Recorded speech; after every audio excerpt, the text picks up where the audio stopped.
گرنگی ناردەکردنەوەی تیارەمی کوردستان هەم پرسە گفتوگۆکەم لەگەڵ بەڕێز ستیڤلۆت جێگری سەرۆکی ژووری بازرگانی ئەمریکا. بەڕێز سڵاتان لەبێت و ئەم کاتتان باش. هەناردەکردنەوەی نەوت تیارەمی کوردستان بۆچی بۆ ئەمریکا گرنگە؟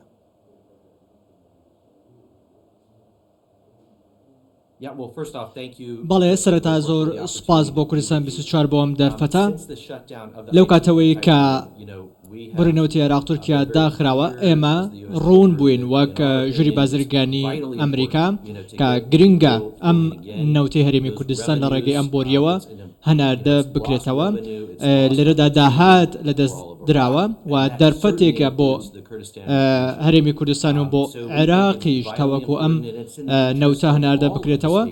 هەناردەکردنەوەی ئەم نەوتە لە بەرژەوەندی تەواوی خاوەن پشکەکانە لە بەرژەوەندی حکوومەتی هەرێمی کوردستان، حکوومەتی عێراق و تەواوی کۆمپانیا نێودوڵەتەکانی باری نەوتە بۆ ئەوەی ئەم نەوتە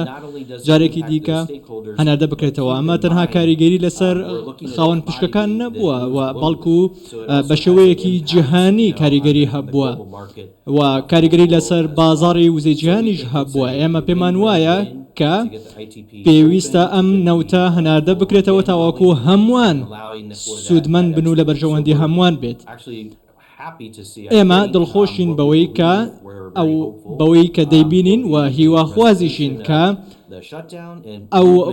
پرۆژە یاسایی کە پەسەند کراوە بۆ ئەوەی جارێکی دیکە نەوت هەناردە بکرێتەوە. کەوا بێت وزەی هەرێمی کوردستان شوێن و پێگەی خۆی هەیە لە بازاڕەکانی وزەدا لە جیهان؟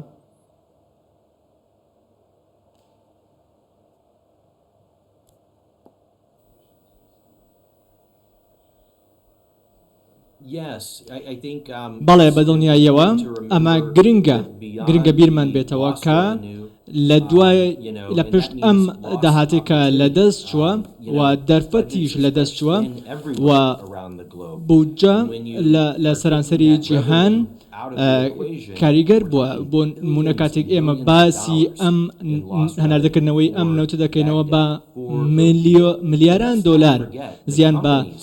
هەرێمی کوردستان زیان بە عێراق گەیشتووە و هەمووان کاریگەر بوون بەهۆی ئەم ڕاگیرانەی نەوتی هەرێمی کوردستانەوە و هەمووان زەرریان پێدەکات و پێویستە ئێمە ئەم نەوتە هەناردە بکەینەوە. ئەگەر ئەم نەوتە هەناردە کرایەوە هەر سێ لایەن لە هەرێمی کوردستان، حکوومەتی عێراق و کۆمپانیا نێودوڵەتەکانی بواری نەوت سوود وەردەگرن و لە بەرژەوەندی هەمووان دەبێت و بەدڵنیاییشەوە کاریگەری لەسەر بازاڕی نەوتی جیهانیش دەبێت کاتێکە نەوت هەناردە دەکرێتەوە و کاتێک کە دەبینین ئەم بۆریە هەنارد دەکرێتەوە کاریگەری لەسەر بازاری وزەی جیهانیش دەبێت. بەڵێ بۆچی ئەمریکا بیر لەوە کاتەوە کە هەرێمی کوردستان و عێراق لە ڕووی داراییەوە زیانیان پێگەیشتووە، ینی ئەمریکا بۆ بیر لەم لایە ناکاتەوە؟ چ پێویستیشی بە ئەمریکاوە هەیە کە هەرێمی کوردستان و عێراق لە ڕووی داراییەوە زیانەکەن؟ ئایا خەمری ئەمریکا لەوەیە زیان لە داهات لە دەستدانی داهات بەسترێتەوە بە تێکچوونی دۆخی وڵات و بە تێکچوونی داهاتی خەڵکو و ئەمە شواکات هێواشی واجارێت بگەڕێتەوە بۆ پرسی زیادبوونی تیرۆر؟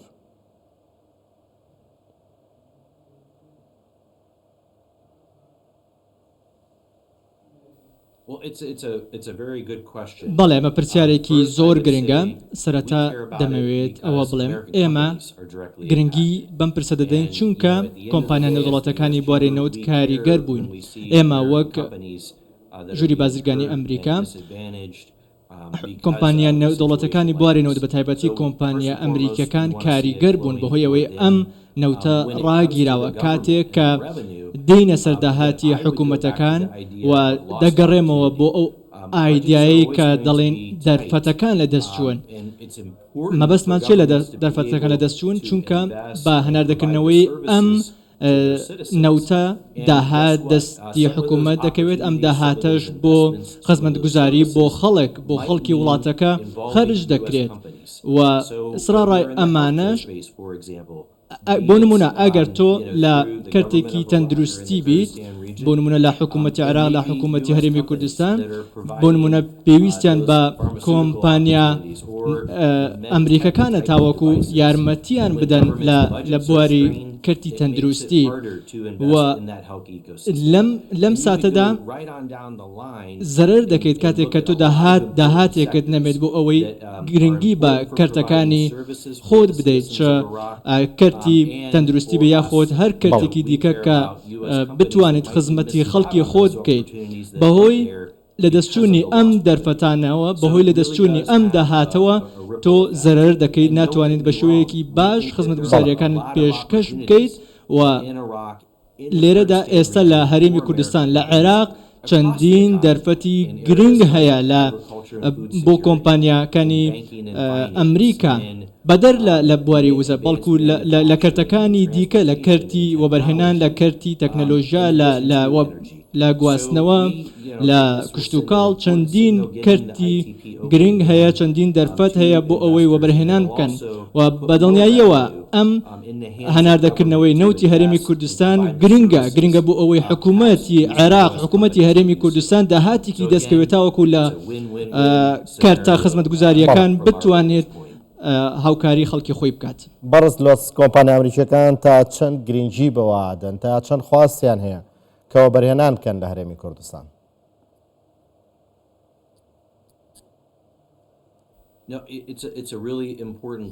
ئەمە پرسیارێکی زۆر گرنگە ئێمە دەبینین کە